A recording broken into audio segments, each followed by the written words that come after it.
अंदर रोल बाबा साहब और रमाबाई के लिए और रजा मुराद साहब ने तो एकदम छक्का और छक्का। जब सर पूरा भारी हो जाता फिल्म। उन्होंने अट्ठा मार दिया, छक्का नहीं। उस किरदार को जी रहे थे और काफी इमोशनल हो रहे थे। ऐसे लगा कि सही में हम उस किरदार को जी रहे हैं और अभी भी वही फीलिंग आ रही थी। जब देख रहे थे तो कंटिन्यू रोना आ रहा था, काफी रोए हम लोग और अच्छा भी लग रहा कि हमारी मेहनत सफल हुई है।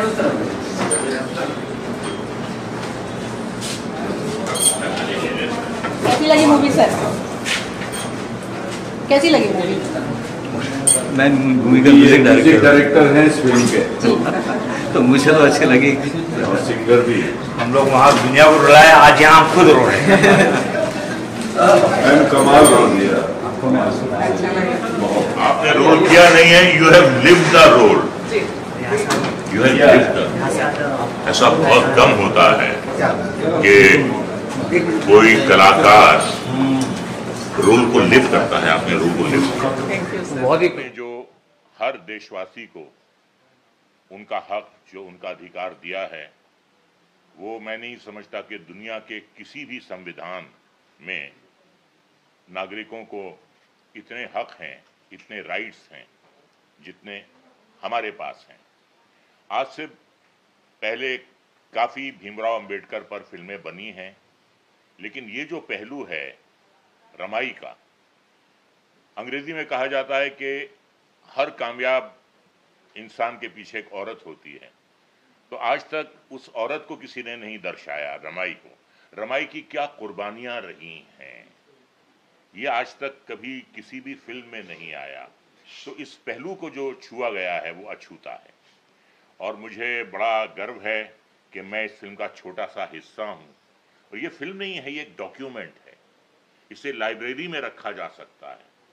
वो पहलू डॉक्टर भीमराव अंबेडकर का, जो घरेलू पहलू है, जो मानसिक यातनाएं दिखाई हैं, जिन मुश्किलों से ये गुजरे हैं अपनी घरेलू जिंदगी में, वो डॉक्टर भीमराव अंबेडकर हों या वो रमाई हो। और मैं इन सारे नए कलाकारों को मैं दिल की गहराइयों से मुबारकबाद देता हूं कि इन्होंने सिर्फ अपना रोल किया नहीं है, इन्होंने अपना रोल जिया है।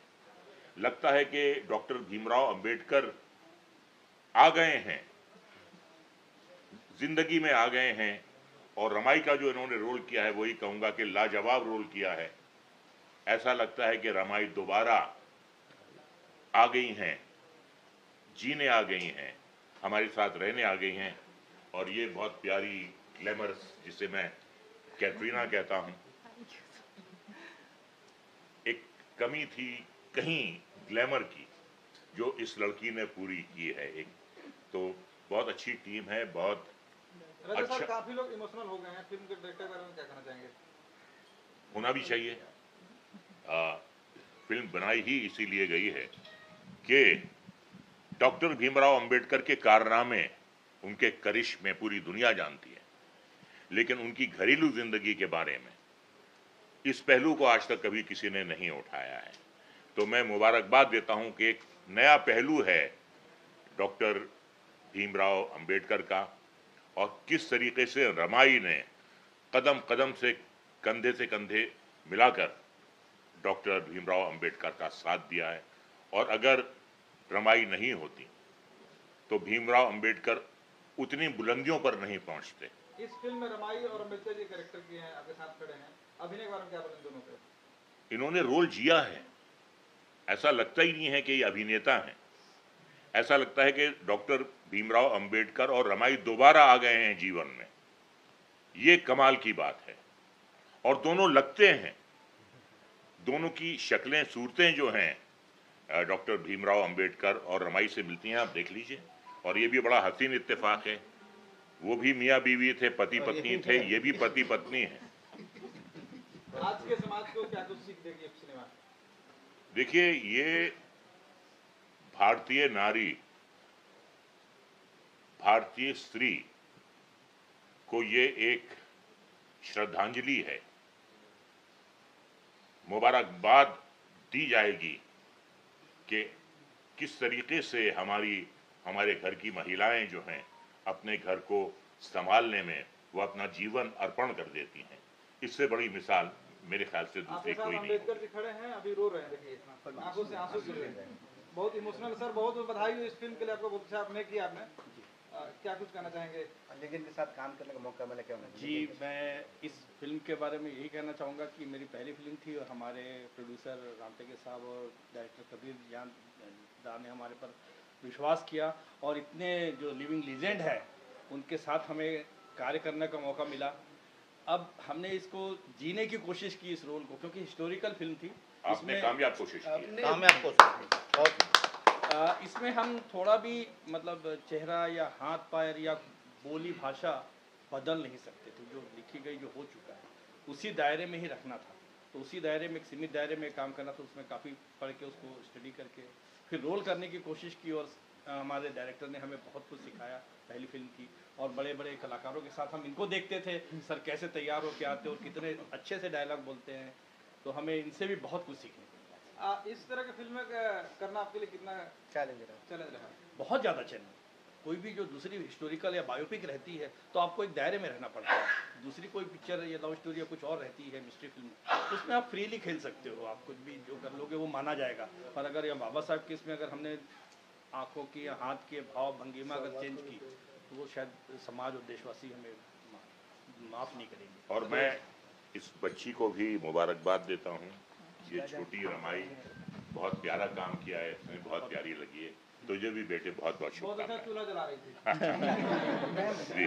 आपसे बात करना चाहता हूँ, किस तरह के एक्टिंग के रियल लाइफ स्टोरी लग रहे हैं, किस तरह आपने तैयारी की पिक्चर के लिए? आपने जी, आप सभी का पहले तो धन्यवाद। और इसके लिए जो तैयारी की है हमने कभी पहली बार इस पिक्चर में काम किया है।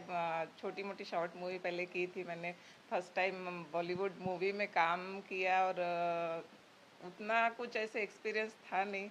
और इसमें जो भी अगर आप लोग को लग रहा मेरा रोल कुछ पसंद आ रहा है तो सारा क्रेडिट हमारे डायरेक्टर कबीर दा को जाता है। कबीर भाई का बहुत बड़ा योगदान है। कबीर भाई उन्होंने मुझे बताया, एक तो मैं मिसेस यूनिवर्स बन के आई थी और मेरा वॉक और सारा चीज़ काफ़ी चेंज हो गया था। तो इसमें जो किरदार है तो आप सभी जानते हैं कि कितना मतलब गाँव की एक महिला, अनपढ़ गरीब महिला, वो रोल करना था। तो उसमें मेरा कैटवॉक पहले तो चेंज करने बोले डायरेक्टर जी ने। और स्माइल मेरी काफ़ी ज़्यादा है तो बोले बिल्कुल स्माइल नहीं करना है। तो काफ़ी सारी चीज़ें, और बोले एकदम नेचुरल एक्टिंग करो, जो हो जैसे डायलॉग बोलते हो घर में वैसे ही बोलो, ज़्यादा ओवर एक्टिंग नहीं करनी है। मैंने आसपास के कई गांव एरिया में भी देखा कि वो लोग कैसे बोलते हैं, जो गरीब महिलाएं हैं, ग्रामीण महिलाएं हैं, हमारी जो मेड लोग होती है, उनको देख के वॉक कैसे है उनका, कैसे बोलने का तरीका। तो काफ़ी सारा रिसर्च भी किया, कुछ सीखा उनसे और कुछ कबीरदा ने सिखाया हमको। 2025 की मॉडल चूल्हा जला रही है, लकड़ी बीन रही है, लकड़ी बेच भी रही है जी। आपको क्या ये सब सीन करते हैं, कुछ यादें आई पहले की चीजें, लोग कैसे रहते होंगे? जी, बहुत कुछ मतलब हमने जिया है। एक्चुअली सर ने जैसे बोला है कि हमने उस किरदार को जिया है और एक्चुअली लगता था कि हमारे जो बाबा साहब है और हमारी रमाई है, उन्होंने कितना कुछ सहा है और कितना त्याग किया है। उसके बाद हमको आज ये दिन देखने मिले। और बाबा साहब को जो बनाया है रमाई ने, और उनका अगर सपोर्ट नहीं रहता इतना और घर परिवार को नहीं संभालती और इतना कुछ बाबा साहब को पढ़ने के लिए, समाज के आंदोलन में भाग लेने के लिए अगर सहयोग नहीं करती तो बाबा साहब ऊंचाई तक नहीं पहुंच पाते। मैडम कहाँ की रहने वाली है? फर्स्ट फिल्म कौन सी थी आपकी? जी, मेरी यही फर्स्ट बॉलीवुड मूवी है और हम भिलाई छत्तीसगढ़ से हैं। आप भिलाई के साथ साथ अब हमारे दिल में भी रहती हैं। Thank you sir.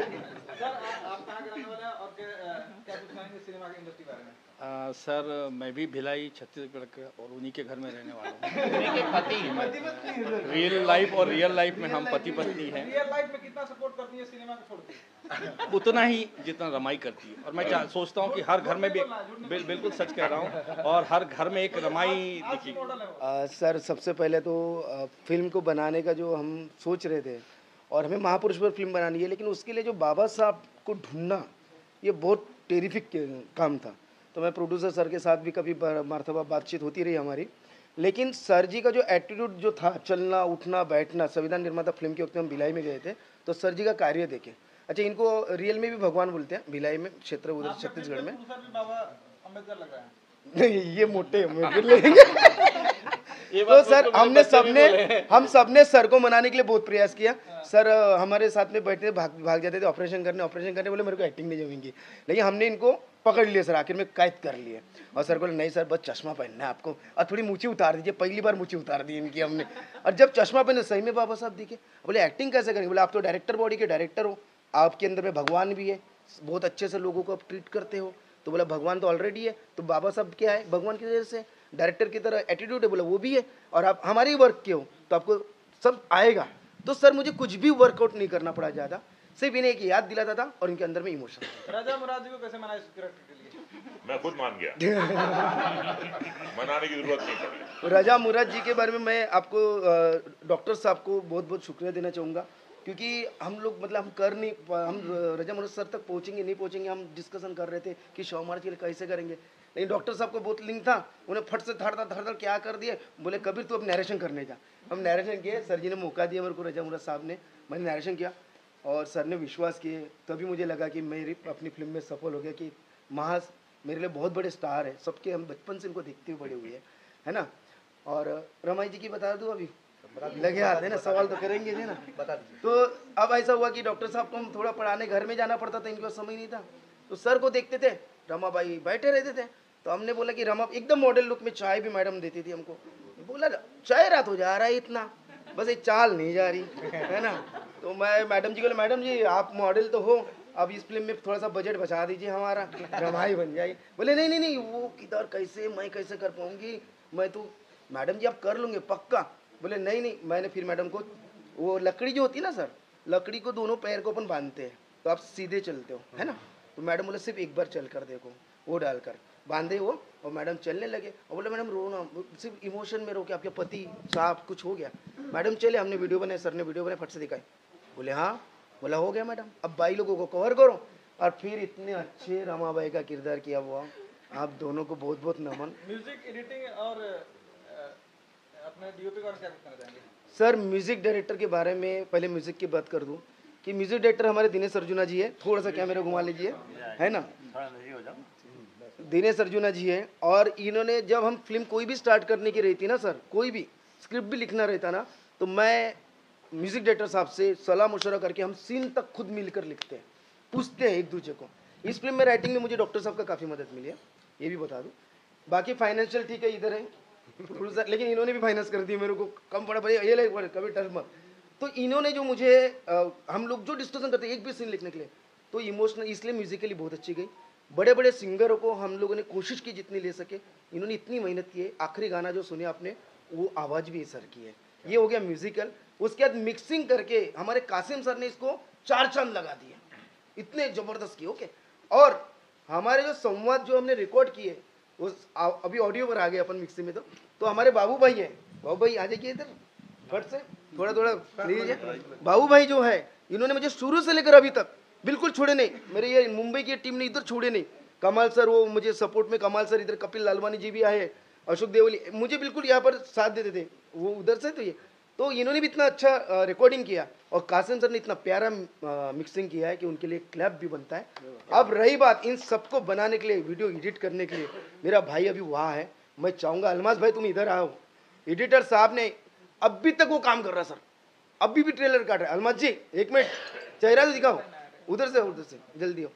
ये अलमास खान जी है, बोले 15-20 दिन में एडिट करेंगे। सर आप यकीन नहीं करोगे, बंदे ने अपने जीवन को 2.5 महीना दिए, 2.5 महीना दिया, और बहुत अच्छे एडिट किए। निर्माता से जानना चाहूंगा सर, कैसे आपको जो दिमाग में आया कि इस तरह फिल्में बनाना चाहिए? सर ये मेरी पहली फिल्म है। पहली फिल्म में आपने छक्का मारा है जी, आप लोगों का सबका सहयोग और आशीर्वाद है। क्या है, बाबा साहब निर्माते पे इन्होंने डॉक्टर बाबा साहब आम्बेडकर की फिल्म बना करके उसको लगाया था भिलाई में, तब इनके साथ मेरा रहना हुआ। तो इनके साथ एक दिन घूमने गया था, तो इन्होंने एक छत्तीसगढ़ी फिल्म की कहानी अपने मस्तिष्क से निकाला और मुझे बताया, तो उसका हम चला रहे थे। उसके बाद फिर मेरा विचार ये था कि कुछ महापुरुषों पे हम बनाएं, है ना, हमारे समाज के जो समाज सुधारक रहे हैं, ज्योतिबा फुले हैं, सावित्री फुले है, कबीर हैं, शिवाजी हैं, इन पे बनाएं। तो फिर अपना रमाई पे बनाने की बात आई, तो इनसे मेरी चर्चा हुई और हमने रमाई पे सोचा कि रमाई पे फिल्म बनाया जाए, क्योंकि रमाई का सहयोग बाबा साहब के विश्व नामकरण के लिए बहुत बड़ा योगदान रहा है, जिसे लोग नहीं जानते। इवन यदि एक सामाजिक दृष्टिकोण से भी हम सोचें तो बाबा साहब को जैसे समाज के लोग जानते हैं, वैसे रमाई को समाज के लोग भी नहीं जानते हैं। तो मैंने प्रयास किया इनके लेखन निर्देशन के इसमें कि रमाई सबके सामने। फिल्म के कलाकारों में के चयन में आपका कितना योगदान था? कास्टिंग में कितना योगदान था आपका? आपने फाइनल किया था इनके चयन में? बाबा साहब का तो चयन हम लोग चेहरे से कर लिए थे, है ना। फिर बाद में रमाई की बात जो आई, तो रमाई के लिए एक पूरे कास्टिंग के लिए बोल रहे हैं, कास्टिंग का मेरे तरफ ज़्यादा था। हाँ, ऑब्वियसली डायरेक्टर का डिपार्टमेंट होता है और प्रोड्यूसर जो ज़्यादा एकदम बड़े हो जाते तो वो अपने हिसाब से डालते हैं भैया, लेकिन मुझे इजाज़त, मैं इनको पूरी तरह से इजाज़त दे दिया था कि तुमको जहाँ अच्छा लगता है अपने हिसाब से करो। कास्टिंग, अभिनय और कलाकार सब अच्छे हैं? जी जी, सब अच्छे हैं सर, मैं सभी से संतुष्ट हूँ। सभी ने अपना किरदार बहुत अच्छे से किया है। रजा मुराद साहब ने तो 4 चांद लगा दिया हमारी फिल्म में, है ना। और हमारे बीच में अभी और हमारे नत्था जी नहीं है, ओंकार दास मानिकपुरी जी। अरे वो नत्थी तो मैं कबीर सर का शुक्रिया करना चाहती हूँ, शुक्रिया अदा करना चाहती हूँ कि उन्होंने मुझे इतने इम्पोर्टेंट मतलब भीमराव अम्बेडकर जी हैं उनके कैरेक्टर को, उनकी मतलब सहयोगी जो मैं थी इंग्लैंड में, जो फैनी का रोल निभाने का मौका मिला मुझे, तो ये मेरे लिए बहुत ही सौभाग्य की बात है। और मैं thank you doctor Uday Kumar sir का, प्रेरणा मैम का भी करना चाहती हूँ कि उन्होंने मेरी अपॉर्चुनिटी मुझे दी। और इस जो ये मैंने रोल प्ले किया है, वो जो बाबा साहब की जो फ्रेंड रहती है, जो उनको इंग्लैंड में मिलती है, वो उनको सपोर्ट करती है, जो वो सोचते हैं कि मैं वापस इंडिया लौट जाऊँ, जब उनके घर पे हादसे होते रहते हैं तो उनको रोकती है कि नहीं, आप अपना जो डिग्री है वो पूरा करके जाओ। तो ये रोल मैंने अदा किया है। आई होप कि आप सबको ये रोल बहुत पसंद आएगी। तो ये मेरा पहला मैंने मतलब एक्टिंग की फील्ड में ये मेरी पहली फिल्म थी और मैंने एक अच्छी कोशिश की है अपनी तरफ से। बहुत अच्छा, सारा चिल्लर आपने रिटर्न कर दिया था। Thank you so much. I hope कि मैंने इस मूवी में बाल रमाई का रोल प्ले की हूँ। उनका रोल मुझे प्ले करने की बहुत अच्छा लगा। उनका रोल बहुत इंस्पायरिंग था। मतलब उन्होंने 7 साल की उम्र में घर का काम, बाहर लकड़ियाँ चुनने से लेके घर का खाना बनाने तक सारा काम इतनी कम उम्र में किया है। तो ये काफ़ी इंस्पायरिंग थी मेरे लिए। आप क्या कहोगे, आपका नाम क्या है? नहीं, उमेश मनेश्वर। आपको कैसा लगा काम करके फिल्म में? मुझे ऐसे पता नहीं था कि मैं काम करने वाली हूँ। ऐसे मेरी बहन ऐसे रमाई लकड़ियाँ कहना चाहूँगी कि मेरे लिए मैंने जो कैरेक्टर किया है लक्ष्मी राव अम्बेडकर का, जो मैंने कैरेक्टर किया है लक्ष्मी राव अम्बेडकर का, वो मेरे लिए बहुत ही चैलेंजिंग रहा है, क्योंकि वो एज में आना और उस चीज़ों को प्रिपेयर करना मेरे लिए बहुत ही चैलेंजिंग रहा है। मैंने उस चीज़ों को किया और उस कैरेक्टर को जिया और बहुत अच्छा लगा। बहुत ही अच्छा टीम था, बहुत ही कोऑपरेटिव डायरेक्टर भी थे, हमारे प्रोड्यूसर सर हैं और बहुत सारे लोग हैं जो कि इनका टीम मुझे अच्छा लगा और काम करके भी अच्छा लगा, बहुत अच्छा। क्या बात। अगली फिल्म है प्रथम अध्यापिका सावित्रीबाई, क्रांति ज्योति सावित्रीबाई फुले।